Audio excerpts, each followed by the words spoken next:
Hey everybody, can everyone hear me loud and clear right now? If so, you can just type it into the chat feature. Actually, more importantly, if anyone is having trouble hearing me, just type it into the chat feature. We're gonna give it a few minutes here, probably about 10 minutes before we actually get started, to make sure that we have everyone come in attendance. We have quite a few that signed up. Excellent, thanks guys.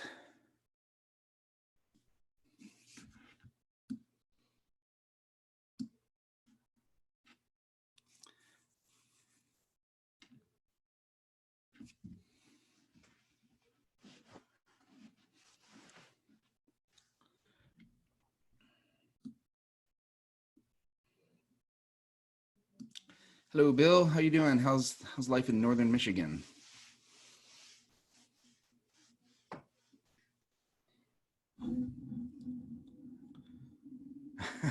You're welcome, Susan.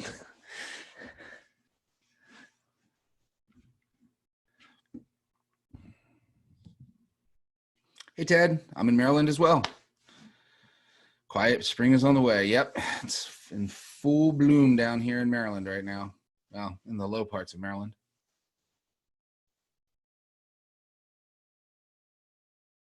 Where is Maryland? It is on the East Coast, next to Delaware and Virginia. Hey, Ray, Central Illinois. All right. Oh, we're in Maryland. Just outside of Annapolis. Hey, Kathy. Thanks for coming back.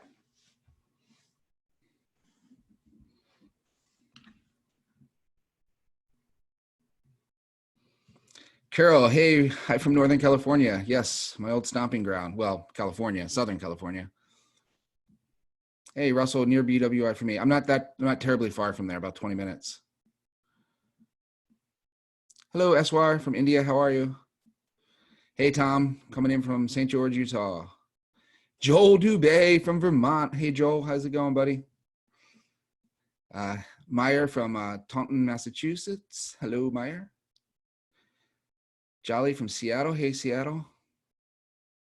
Tommy Fretz, how you doing, buddy? Great job on the black and white yesterday. Thanks, man. David from Virginia. Hey, David, my neighbor to the south. Linda from Oregon. Excellent. Roz from Bowie, Maryland. Hey, Roz.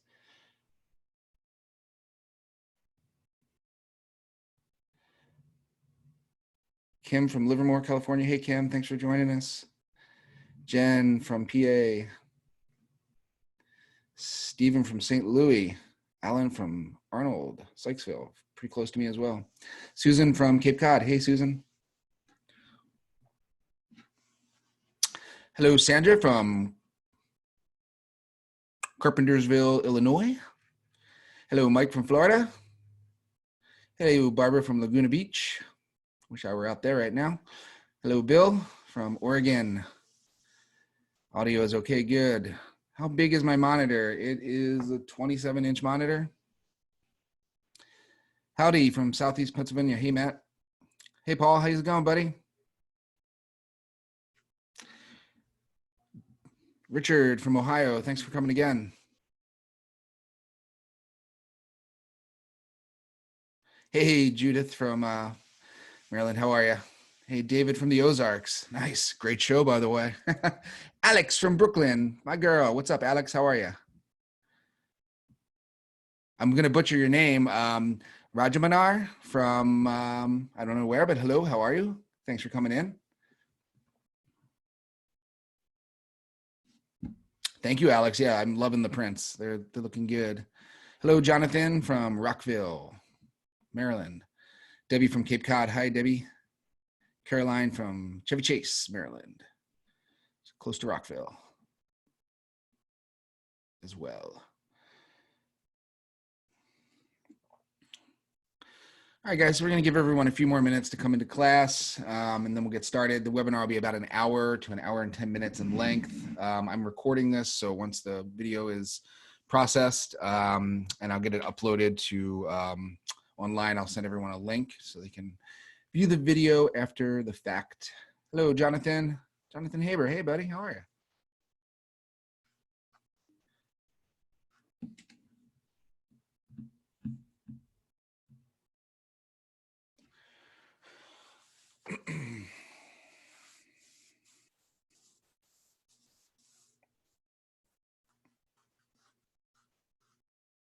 I think we had 350 people sign up for this, so right now we have 102 that have come in. I'm going to give it a few more minutes.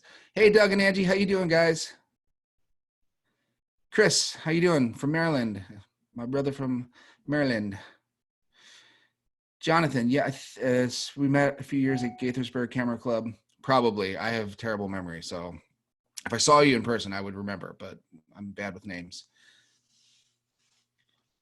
Hey, Alex, want to see the print that I just did for a client today? I'll show it to you while we're waiting for people to come in.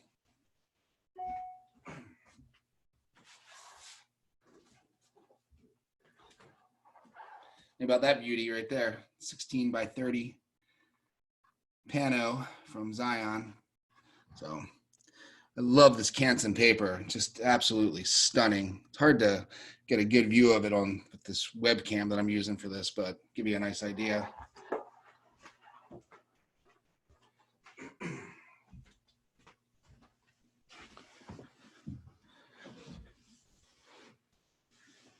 I think some more people from India will join it. It's midnight here. Yes, it is late there.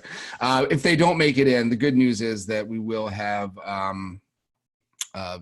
video coming up. So, and that'll take about 24 hours to process the video and upload it. So it'll be up sometime tomorrow, probably tomorrow evening.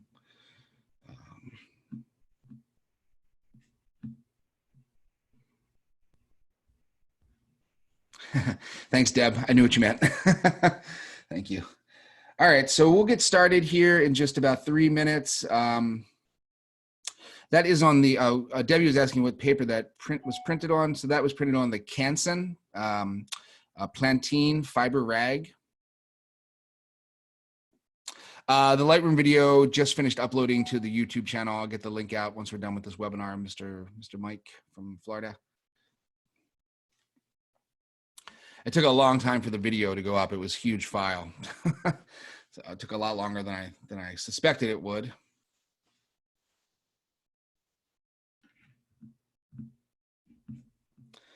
All right, so I'm gonna go ahead and get started here. The way that we're gonna work the webinar is the first portion of it is I'm gonna take you guys into a very brief PowerPoint keynote presentation, and we'll talk a little bit about techniques for when you're in the field with capturing the images for a focus stack.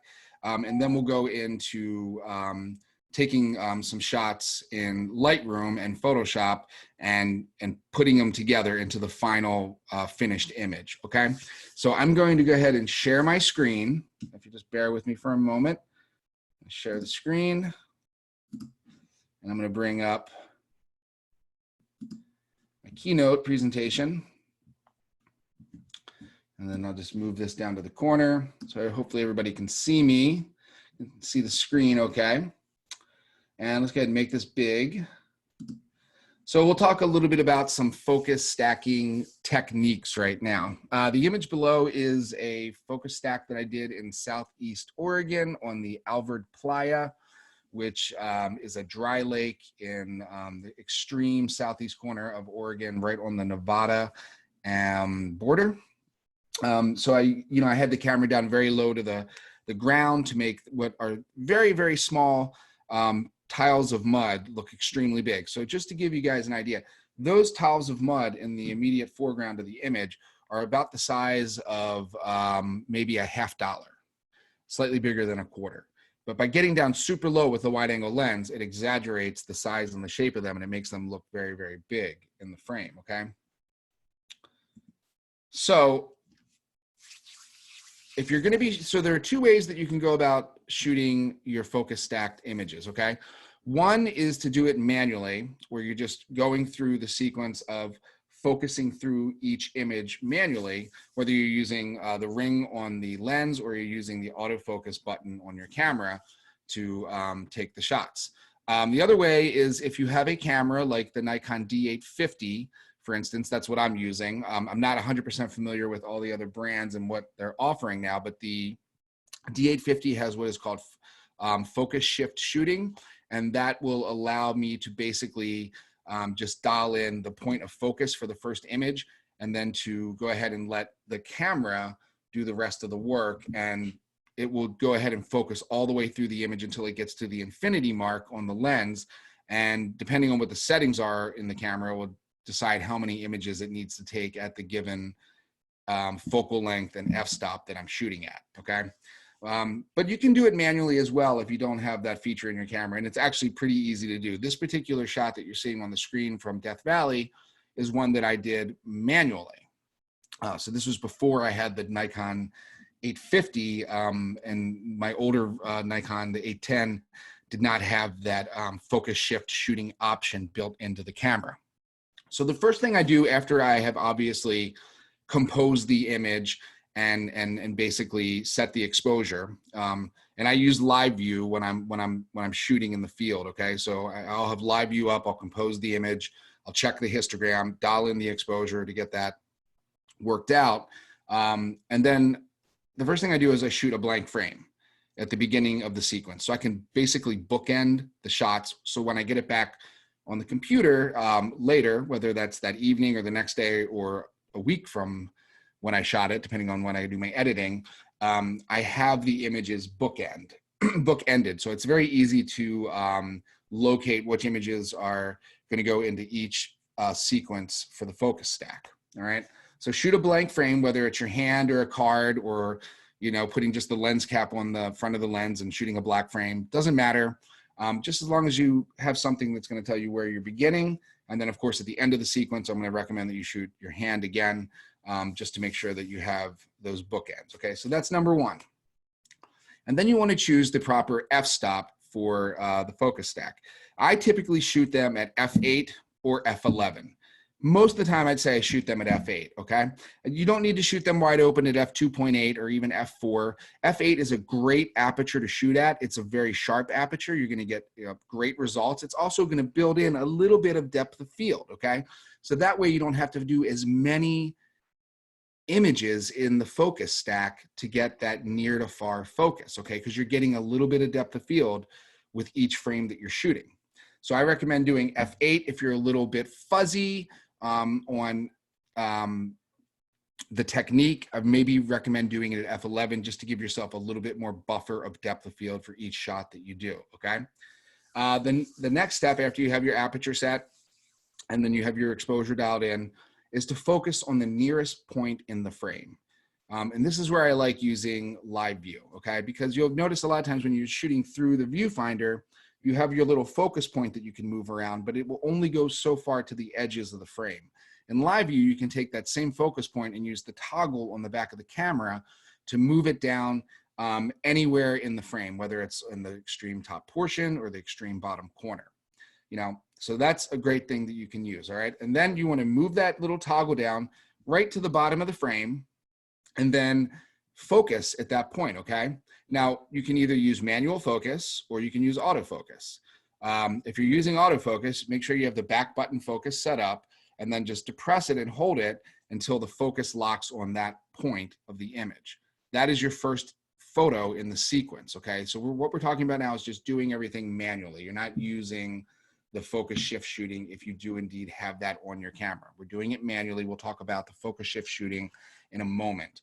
So you'll take that first photograph and then you're simply going to keep moving the focus through the frame until you get all the way into the background. All right, I'll have another image that I'm going to bring up in a moment to show you kind of like where you might want to put the focus points all the way through the shot on an ultra wide angle image. Okay, so first shoot the first image, then rotate the focus if you're doing it manually, or move your focus point up just a little bit, refocus, shoot the second image, and continue through this sequence until you get all the way to infinity or the far background of the image, wherever that may be, okay? So in a shot like this, those mountains and sky in the background are gonna be near the infinity mark. That's gonna be my last point of focus in the sequence. And then finally shoot your blank frame at the end. That way when you get things back in Lightroom or whatever editing software you're using, you'll have everything marked for each shot. Because, you know, on a day like this, I did probably, you know, 10 or 12 different compositions where I focus stacked each one.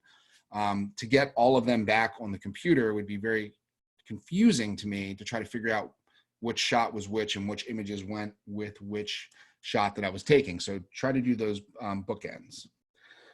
So here's just a little bit of an example.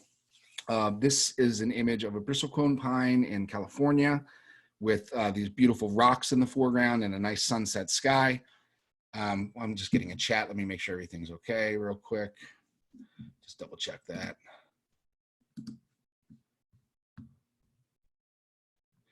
Do I have so Dave is asking, do you have a preferred focal length for focus stacking?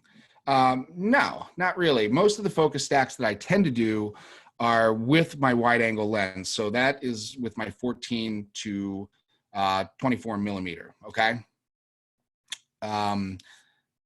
Simply because with that lens, I'm doing the big landscapes and I'm getting in close to, super close to the foreground element, and I wouldn't be able to use naturally like an f16 or even an f22 to get that depth of field. So there's no really preferred lens. It's only when you can't get the depth of field within a single image, okay?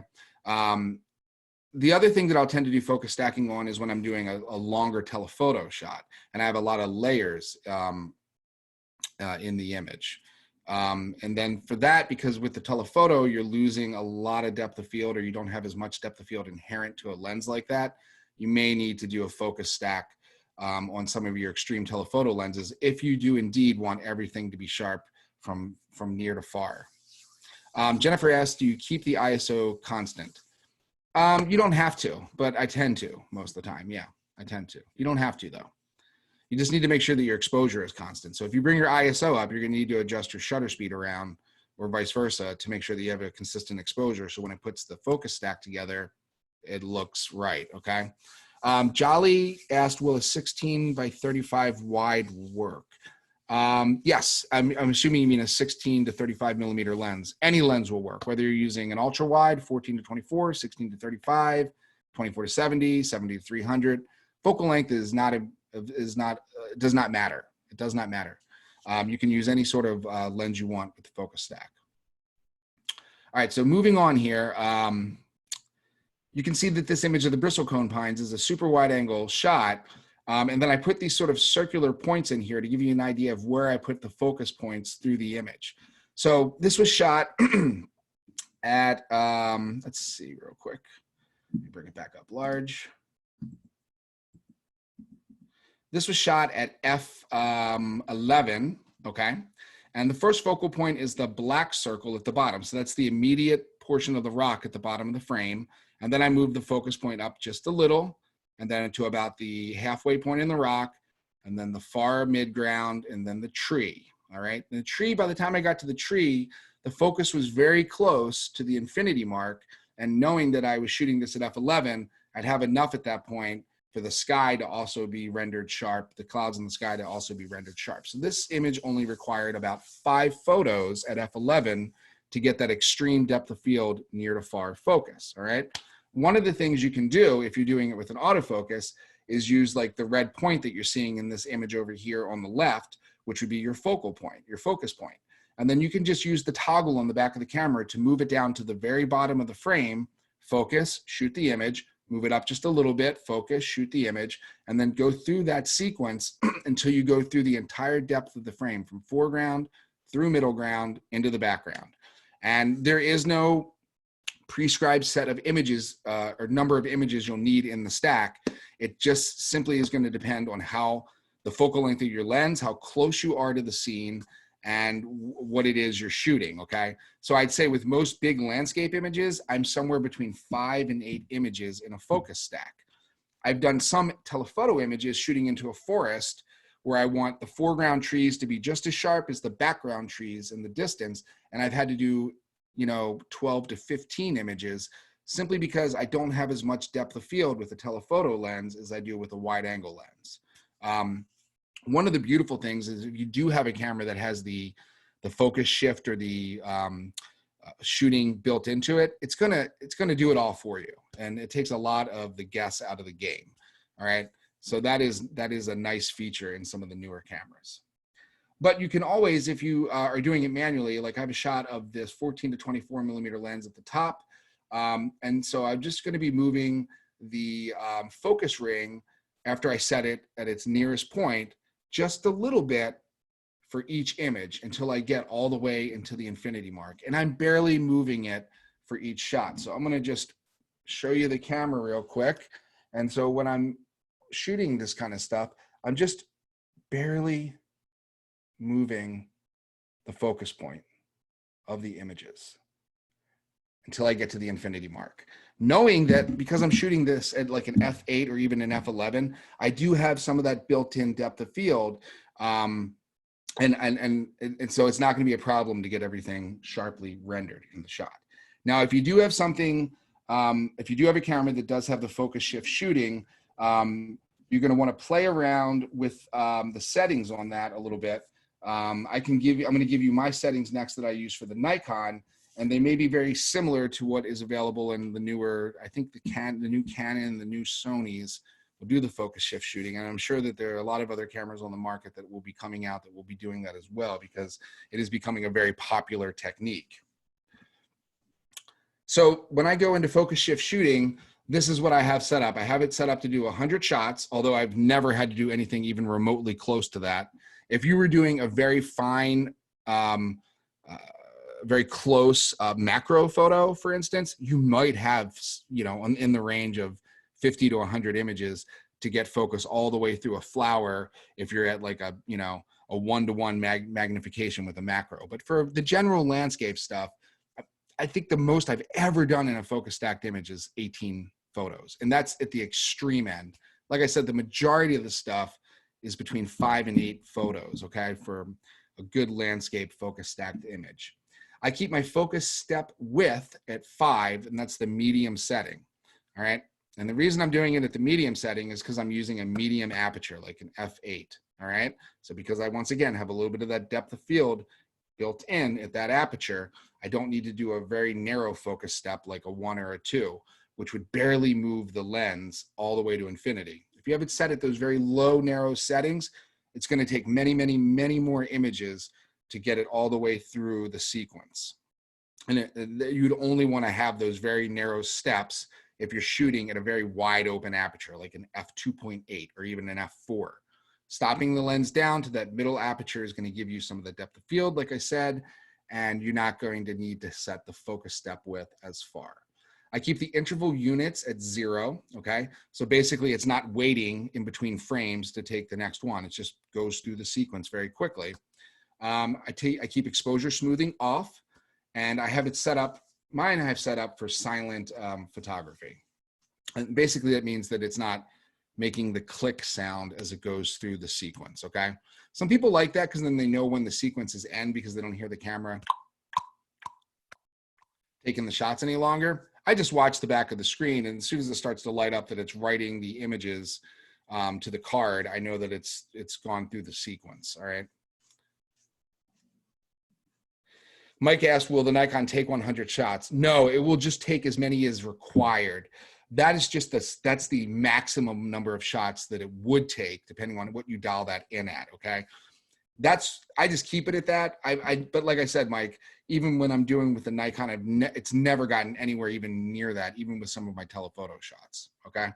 You could set it at a lower frequency, but I don't think that there's any need to. Just keep it at that, and if you're shooting it like f8, you're never gonna do that many images. Unless, like I said, you're doing some extreme macro work and you want everything in focus. Or if you're doing like micro photography of an ant and you want every bit of the ant's face in sharp focus, then yes, it could do 100 or more shots to get that with that extreme macro style shot. You're not going to get that though in your traditional landscape stuff, okay? So those are the settings that I set up for the focus shift shooting. And then you need to make sure that you have your autofocus turned on both the lens and the camera, okay? And then set for single or continuous shooting. You need to make sure your self-timer is turned off or it won't allow you to shoot. Jolly's asking, I shoot Canon. Would it be focus shift shooting there universal? I'm not sure what it's called for Canon. You'll have to look that up, Jolly. Each manufacturer, Canon and Nikon, tend to name their things differently. But just do a Google on that, and with the model of camera that you have, and you'll find however they've named it for Canon. And you should be able to just do a quick YouTube video search for that camera if it does have focus shift shooting or some sort of function like that, and just find some quick and easy videos on what the steps should be to set up your camera. And you guys may need to do that from camera to camera, okay? Because each camera is going to be a little bit different in the way that it's set up.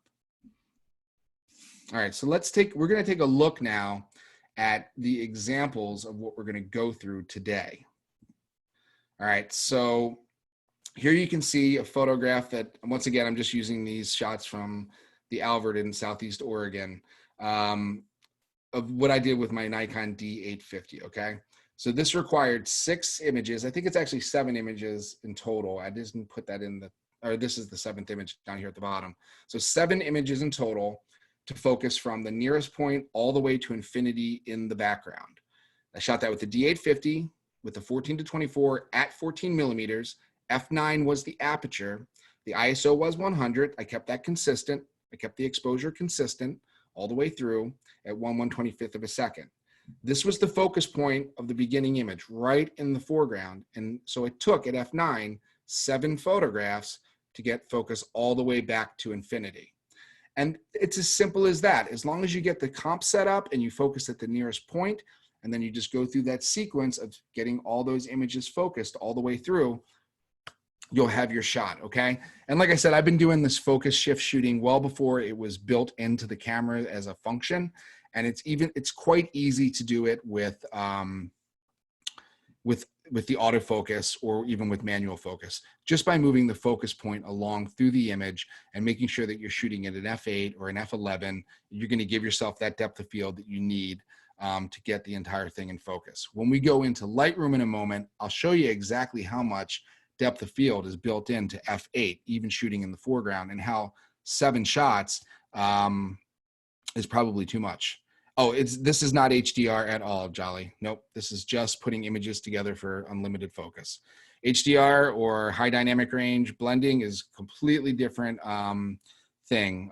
You guys may be interested in taking my Lightroom Master webinar, because I do go over putting high dynamic range images or bracketed images together in that particular webinar, okay?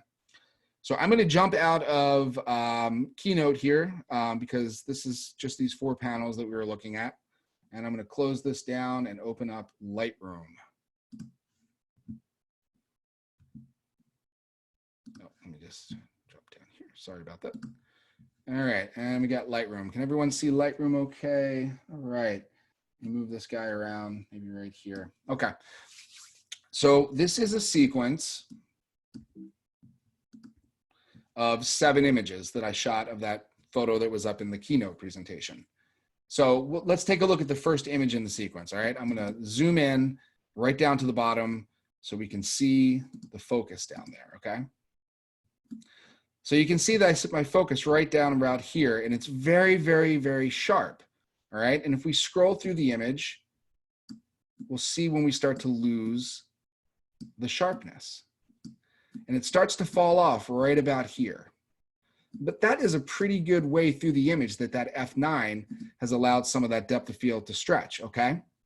So you could see that with using doing this manually, I'd probably put a focus point here, and then I'd focus here, then I'd focus here, then I'd focus in the mid to back, and then one on the mountains in the background. Just moving the focus point through the image, and then boom, you're done. It's as easy as that. This does not have to be, and it should not be, a super, super complicated process to put these together, all right?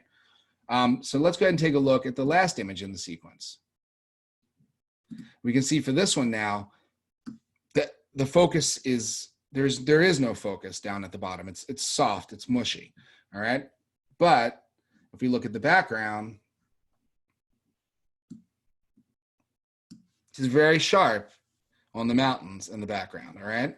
So that's the last sequence of the image. So you could see that even shooting an image like this was shot at f9, If I would have shot this at f11 or f16, I would have had focus fall off somewhere either at the bottom or the background or both. So this did require me to bracket the focus all the way through the shot. Now the exposure is set the same for all of these, so it's very easy to put these together. The trick now, guys, we're going to get into the development process of this. So you're back at home, you're on your computer, you have a beautiful image, you've focus stacked them in the field, and now what do I do now? How do I get all of these photos into a master file, into one image that I can work with? I can put online, I can print, whatever, okay? So the trick is, okay, the first thing you want to do is select one of the images, and it doesn't really matter which one you select, all right? I tend to select one in the middle because the focus is kind of, I can just see it a little bit more clearly all the way through because the focus is kind of in the center of the shot. And you want to develop this one image, all right? And then once we develop this image, we're going to apply all of those development settings to the rest of the image in the stack, all right? So this is important, and this has to be done before you put the images together.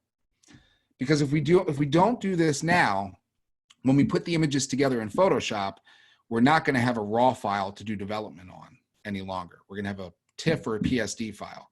And you know, those files are very limited in how far we can push the exposure and the white balance around and all that good stuff, okay? So you need to develop one of the raw files first. So I'm going to jump straight into the develop panel. And let me turn soft proofing off because I was printing earlier. All right. And the first thing I'm going to do is just go through a very quick development. I won't go too far into this because we do cover this in the Lightroom webinar, and just this webinar will get too long if we go through all of the developments that I'm doing, but I'll just walk you guys briefly through a basic development, okay? The first thing I'm turning on here is my lens corrections. I'm going to choose remove chromatic aberration, and I'm going to enable my profile correction. And that's going to fix for distortion and vignetting along the image, okay?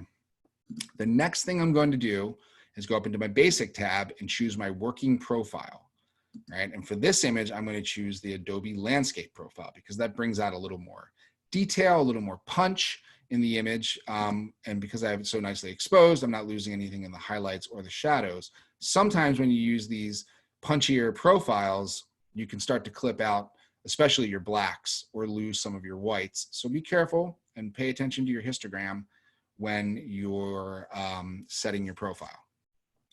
Once that is set, I need to look at my white balance. So this was shot at 5650K, so that's basically daylight white balance.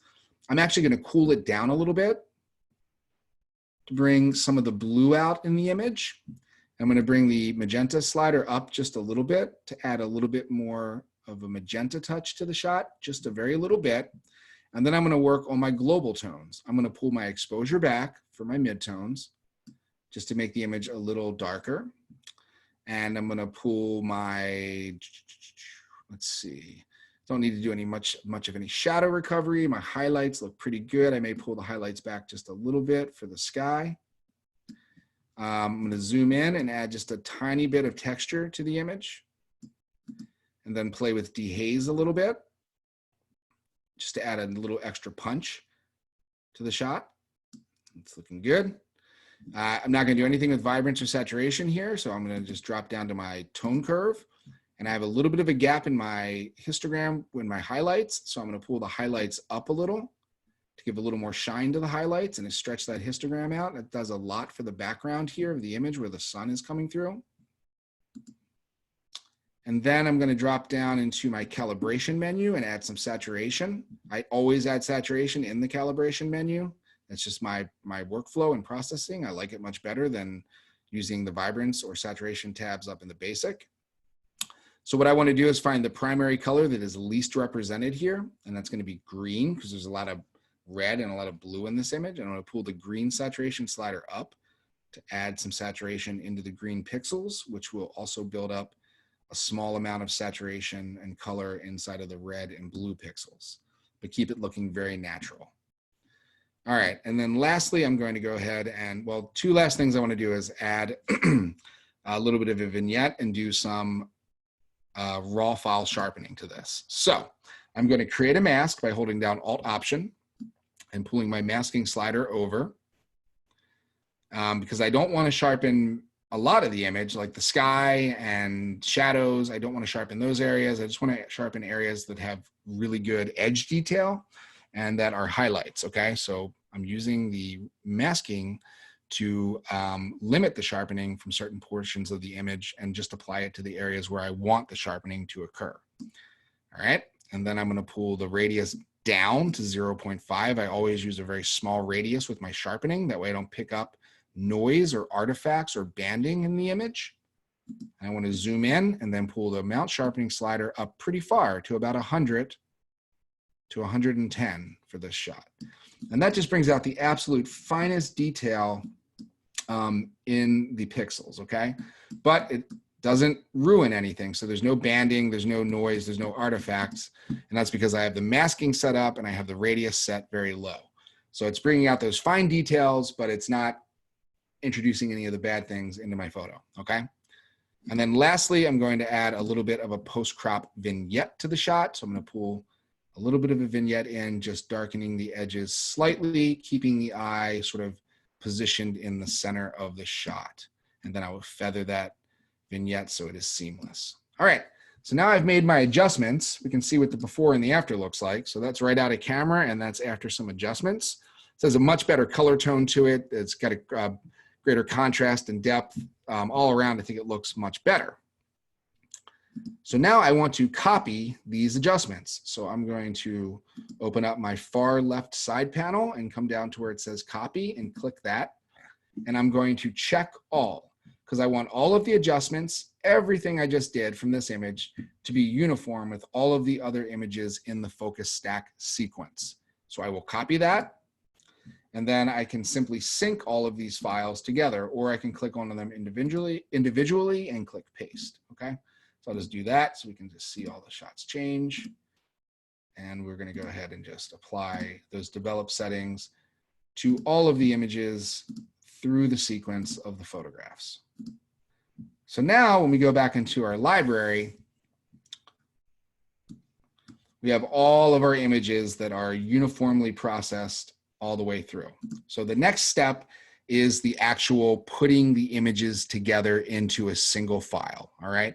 So we are simply going to select all of the photos in the stack right here, just like this, all right? And guys, this is so easy. We're gonna come up here to photo, and we're gonna come down to edit in, and we're gonna go open as layers in Photoshop. We're not gonna open in Photoshop or edit in Photoshop, because then it's gonna bring every image in individually of itself, okay? We wanna put all of these images into one layer stack, okay? So we wanna make sure that we're going down to open as layers in Photoshop. And we'll click that, and it's gonna start doing its thing, preparing the images and launching them into Photoshop. And this will just take a couple minutes. So if there's any quick questions that anybody has while we're waiting for this, just type them into the Q&A box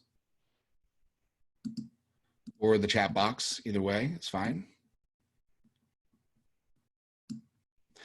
Sabine asked, how does masking know that you don't want to sharpen the sky? It doesn't, Sabine. You have to move the slider over until you see the sky go black. Okay, so you're holding down Alt-Option on your keyboard, and as you move the slider over, the mask changes, okay? So it'll start out as pure white. If you move it all the way to the far end, it'll be pure black.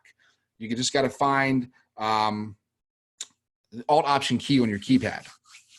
It's Alt, on a PC, Option on a Macintosh. So you hold that down as you're moving the slider over. Eshwar asked, will you make changes in exposure settings if the light changes while you're taking the shots? Usually it doesn't take very long to get the shots, unless you're doing something that's a very long exposure, Eshwar, and then you may need to change the exposure through the sequence. If you're using the focus shift shooting, where it does it automatically, you're not gonna have the capability to change the exposure, okay? If you're doing it manually, you can keep changing the exposure as you move through. Steve asked, for focusing to capture the images in the field for the focus stack, is manual or autofocus preferable, or does it just depend on the scene? It depends on the scene, and it depends on your comfort as a shooter, Steve. I tend to use I tend to do it manually, but you can use the focus point as long as you make sure that you're holding it down and properly getting the focus as you go through. Okay. Mike asked, do you have a capture preference between manually or automatically with the Nikon?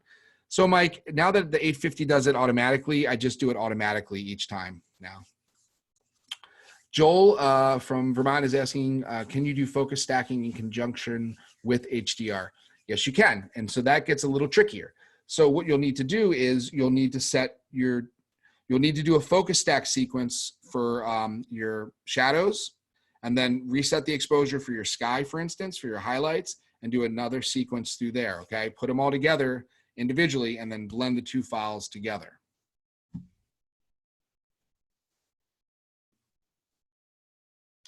John's asking, I understand all things in Lightroom can be done in Camera Raw.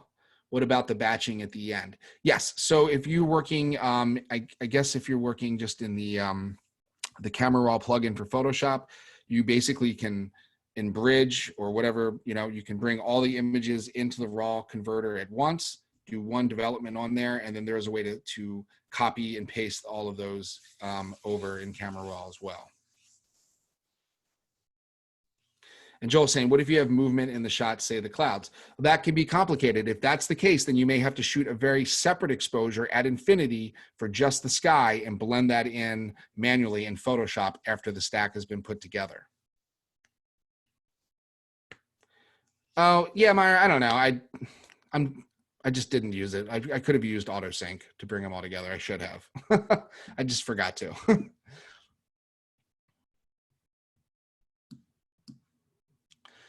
Can I discuss color calibration a bit? Using the least represented color most of the time. That's only for when I'm adding saturation in the calibration menu. Okay, and that's something that if you want to talk about that, take my Lightroom webinar and I go into that in much deeper detail. Yes, there will be a video, guys. All right, so let's see how things are looking inside of Photoshop, and we'll start to go from there. All right. So David says he's been using Helicon Focus and it saves as a DNG file back in Lightroom. Yes, you can also use Helicon Focus, guys. I don't use it, so I don't have any experience with teaching with it, okay? I do everything. I keep my life very simple. I use 3 programs for editing: Lightroom, Photoshop, and occasionally Silver Effects Pro for black and white conversions, and that is it. That is it. All right, let me just throw these over here. Okay, so you can see here, we're in Photoshop. Okay, so this is my preferred method of putting these things together. So I've brought them all into a single set of layers. So you can see that I have 1, 2, 3, 4, 5, 6, 7 images. Guess what? Does not matter what sequence they've come in. You do not need to rearrange any of these photographs whatsoever. Photoshop's algorithms for putting the focus stacks together is extremely good. And it will figure it out for you, basically, okay?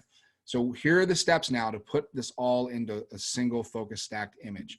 Once you're in Lightroom, or I'm sorry, once you're in Photoshop, you need to select all of your layers. So just hold down Shift and then click one at the top and then click the bottom and select all the layers in the stack. So every one of them is highlighted, all right? The next thing you're gonna do is come over here to edit, and you're going to drop down to where it says auto align layers and click on that. And then I always just use the auto projection in the auto align layers and then click OK. Photoshop is now going to go through and analyze each image, and it's going to do some repositioning and some moving and some transforming of each shot so that when the stack goes together, there's no ghosting and everything lines up perfectly in the image. And the beautiful thing is, if you did have some cloud movement in the sky, that's probably going to be an entire layer all by itself because the focus is back on infinity, so there shouldn't be any ghosting back in the sky. All right, so it has went ahead and auto aligned all the images. We don't see a change yet. That's okay. We're not done at this point. We need to now come up here and go to Edit, and then auto blend layers. Okay, so edit, auto blend layers. And then we get our little auto blend layers box here, and we need to select our blend method. And we are going to choose stack images and then check seamless tones and colors. We're going to leave off, or I recommend leaving off, content aware fill transparent areas. So when they put this focus stack together, there are going to be some areas on the edges that are going to look a little funky, and we're going to fix for that or crop for that after the fact. So that's another thing to keep into consideration when you're doing these focus stacked images. When you're composing the shot, it's a good idea to zoom out a little wider or move the camera back just a little bit further to give yourselves a little bit of extra room on the edges of the frame that you can lose once you put the focus stack together. Okay, so auto blend layers, make sure you have stack images selected and you're working with seamless tones and colors, and click OK.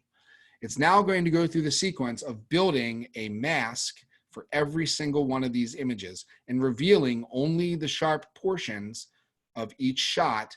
And then what we can do is we can take a look at the final result at 1:1 and see just how great of a job Photoshop does for this.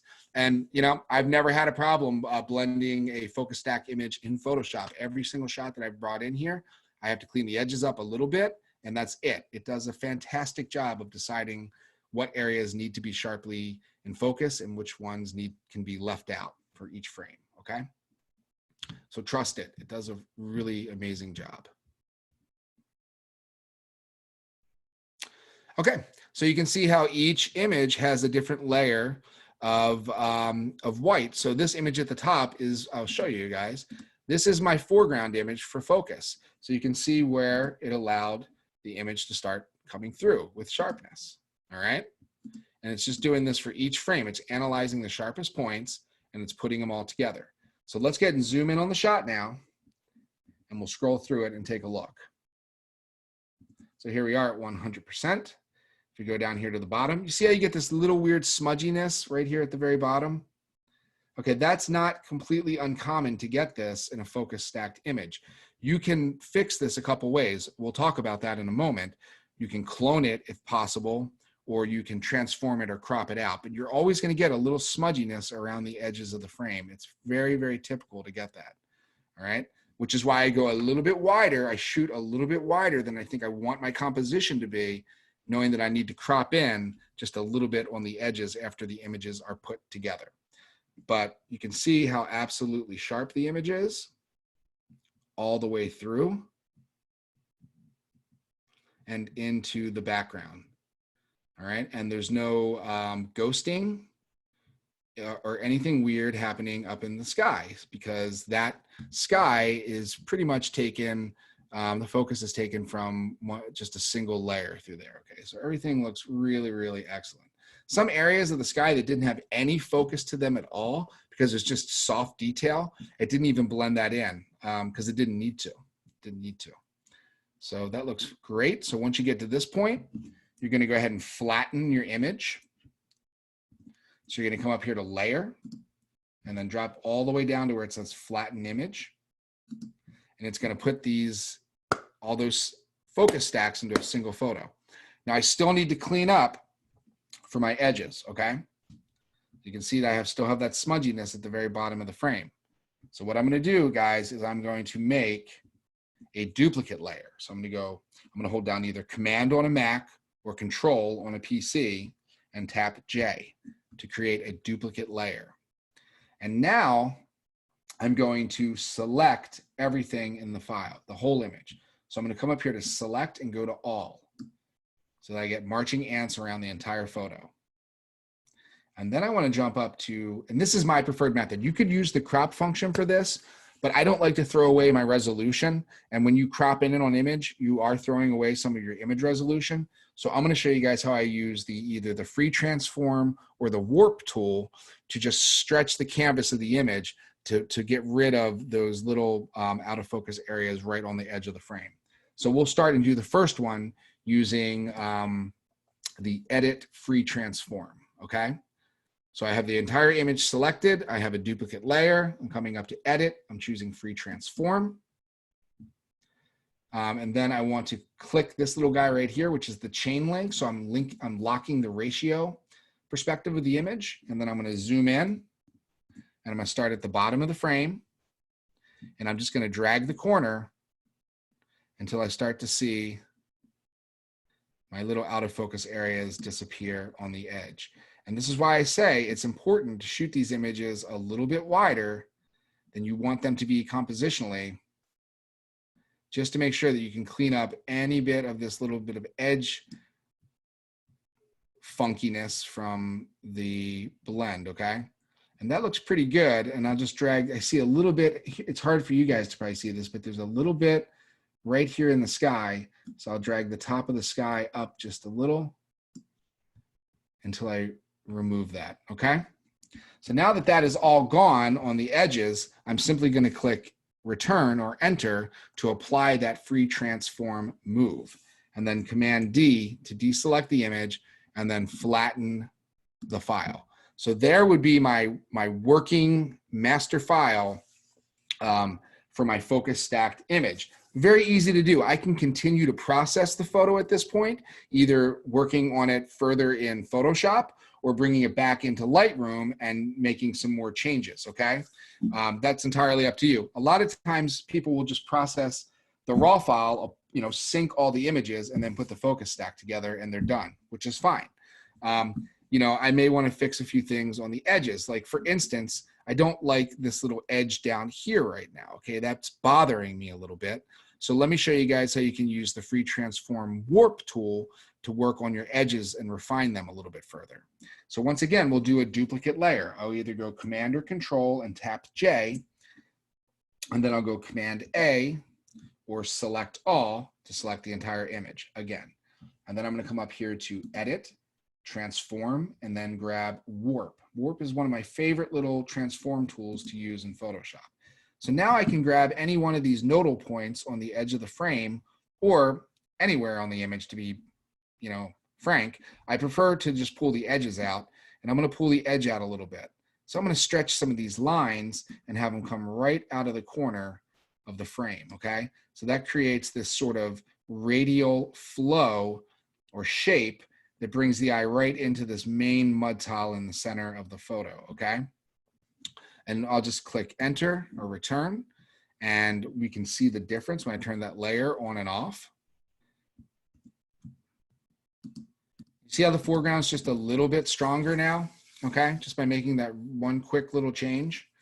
And then secondly, the only other thing I want to show you guys today is to do the transform for perspective warp to make your mountains look a little bigger. One of the things that you're going to find when you're shooting these super ultra wide angle landscapes is that your landforms in the distance, whether it's a mountain or whatever, a volcano or trees, they're going to look really small, okay? Much smaller than they look to the eye.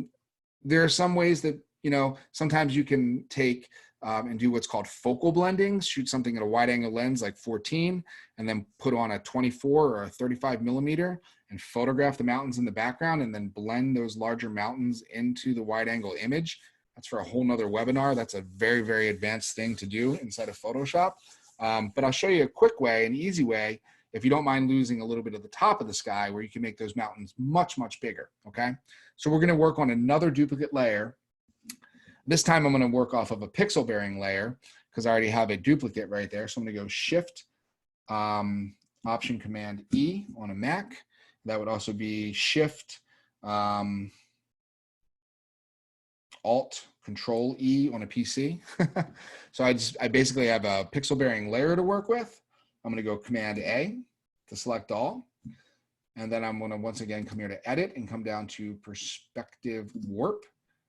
And I don't need your little directions. Thank you. I'm going to draw a box right down here to the horizon below the mountains. All right. And then draw a second box to the very bottom of the image. They will automatically join. And then once they've drawn my two boxes, I just click Enter. And now I can start to manipulate these nodal points to make the mountains taller. So I'm going to drag this nodal point up and then drag this nodal point up. And I'm going to try to I'm going to get them to a very level and equal setting, okay? And then I can also drag these guys around a little bit just to warp the foreground a little bit more. And then I'll pull the middle point down slightly. on each side. Sometimes it helps to go here to view and show your grid so you can make sure that your lines that you're moving around are uniform with one another and equal, okay? I'm pretty good at eyeballing it myself at this point, but it's helpful to have that. And then once you've moved your points around and you feel like you've gotten the image to where you want it to be, just click return, okay, or enter, and it'll apply those changes. So now we can look at it before and after, and you see how that makes the mountains stand up much taller? And that is more to what the eye would see, how they would see those mountains in the distance when you're actually standing out on that playa looking at things. All right, so once you're done with all this, you're gonna flatten your image, okay? And we're gonna go Command or Control S to save the photo. This is gonna save the photo back into the original folder that all of your files were in, and then update inside of Lightroom. Oh, it says the disk is full. Okay, sorry about that, guys. But typically what would happen here is you would get your last file that would come in. It would sit at the very end of the stack, and it would be the final image that is the, you know, the PSD or the TIFF file. And then you can take that and you can stack all these images behind it, all right, just to keep your Lightroom catalog more tidy. All right, so that is the sequence.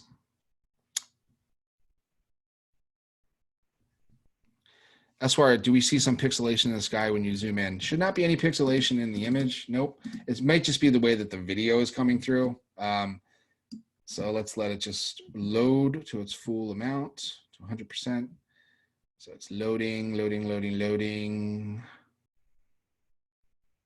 No, there's no, I mean, I don't see any pixelation on my screen. It may be just the video quality. You're not going to get like the same thing as you're going to get when you're looking at the screen on the video conferencing, but no, there's no pixelation. If you don't have pixelation in the image, you're not going to see that when you put them together. Jolly said, how can you send us can you please tell us how to send the final shot back to Lightroom? All you do in Photoshop is go File, Save. That's it. It will automatically save the new image right back into whatever folder you have your original images in Lightroom, and it will update the new image back into the Lightroom catalog. So at the end of the sequence, all you have to do is hit File and go to Save. That's it. Very simple, okay? You're welcome. All right, I'm going to jump out of screen share and jump back into the normal, and we'll have about 5 to 8 minutes for any questions that you guys might have. So let me stop this and jump back into here. And if you guys have any follow-up questions, just either type them into the Q&A or the chat, and I'll try to answer them as best as I can.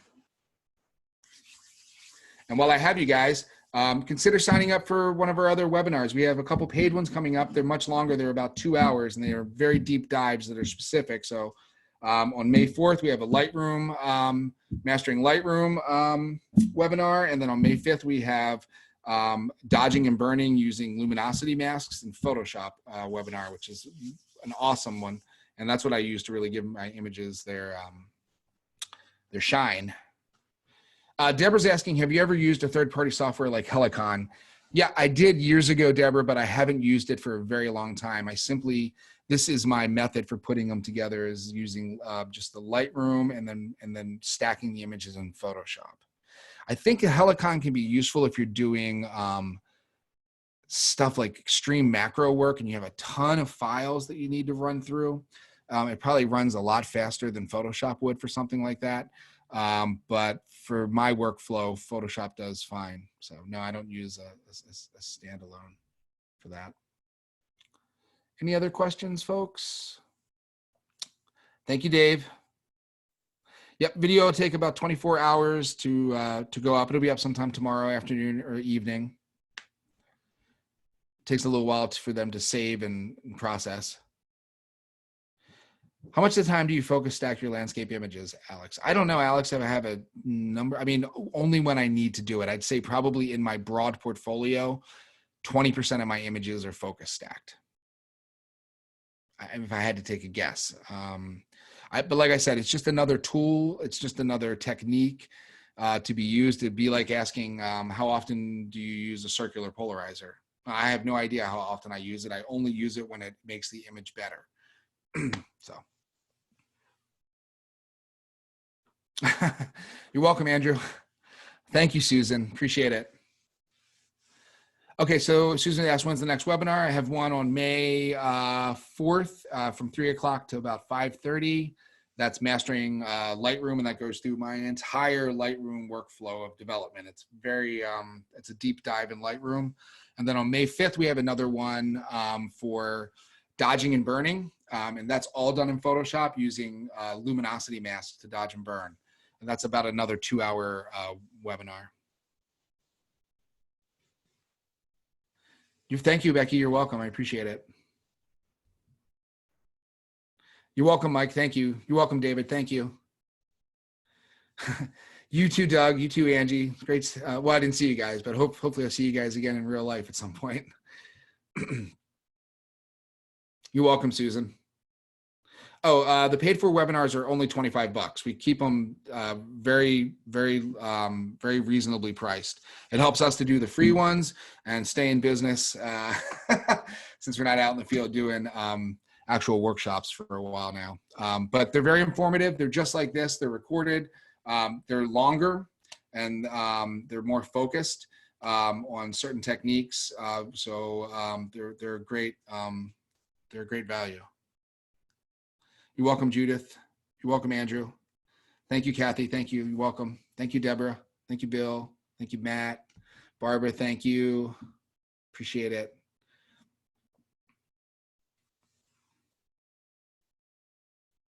Yes, Jennifer, absolutely. You can go practice these focus stacks in your backyard. I mean, just practice them at first, anywhere, just to start to get the technique down. And then when you go out to some awesome place, man, you'll have it. Yeah, so if you pay to watch a webinar, you'll have continuous access to it. So I've created a section on my YouTube channel, which is private. And once I get everything uploaded, you'll get a link to the videos that are hidden, but they'll stay up there indefinitely. So you'll have access to watch them whenever you want. Thank you, Richard. I appreciate it.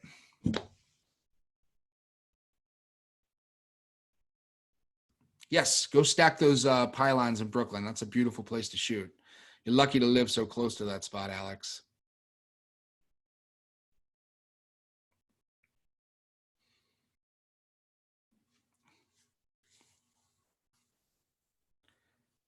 All right, well, it looks like most people are kind of bailing out now, so I'm gonna...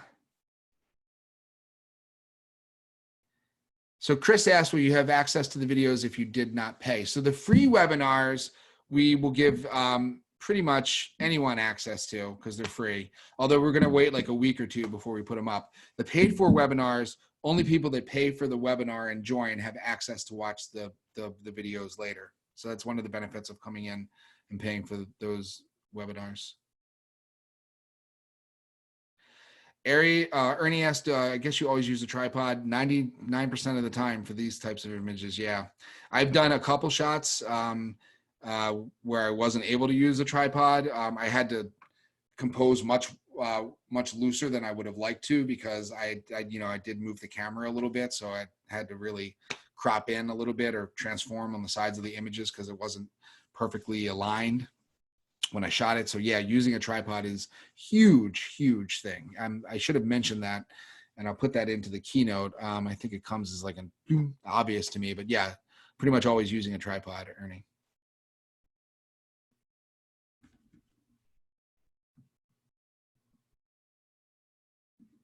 Oh, Carl asked, I don't know, I didn't see this. How big does the resultant file end up being in Photoshop? I mean, depends on this one that I stacked together ended up being a half a gig once I compressed all the layers.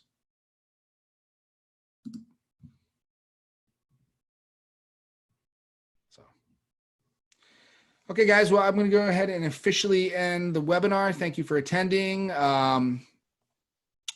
Love to see you guys out on a workshop when they happen again, hopefully by the fall. If not, we're going to be doing a lot more online education up until then. So please, stay tuned for that. And just thank you guys so much for coming in. It was a great little webinar, and I had a real fun time working with you guys.